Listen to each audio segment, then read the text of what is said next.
Court wrapped today on what's expected to be the final full day of survivor impact statements from women abused by disgraced Dr. Larry Nassar. Attorneys say the final victims are expected to speak tomorrow, with the judge handing down a sentence before the end of the day.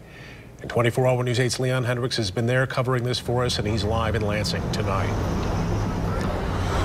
Brian, good afternoon. If you've heard the statement, there's power in numbers. That was certainly proof positive here today. A number of these victims have spoken out, and it's clear that their words are having impacts, getting reaction from around the world. I want to show you what's happening here. There's a large group of people here, victims advocates, who were gathered here to see those victims as they stepped out of the courthouse, to cheer them on, holding signs, expressing their support.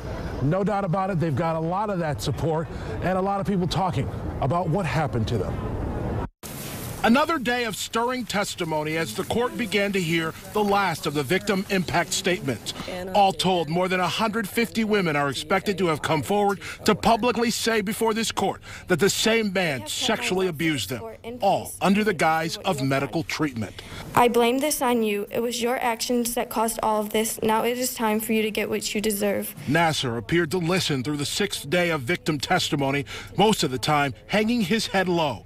His victims, however, were nothing of the sort.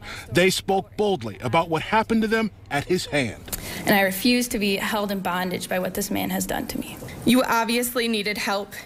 You knew what you were doing was wrong. It's been a hearing that has spanned a week now, finally expected to wrap up tomorrow when the judge declares his sentence. Today, as victims left, they were met by a throng of supporters, a victim support group, there for comfort. So here's where things go from here. Tomorrow is expected to be the last day of this.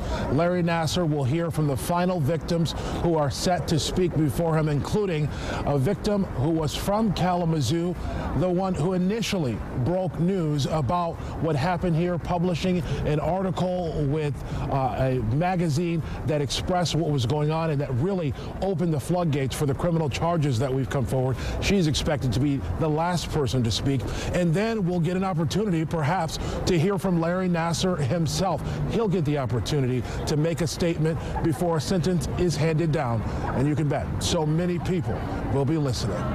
We are reporting live in Lansing. Leon Hendricks, 24-Hour News 8.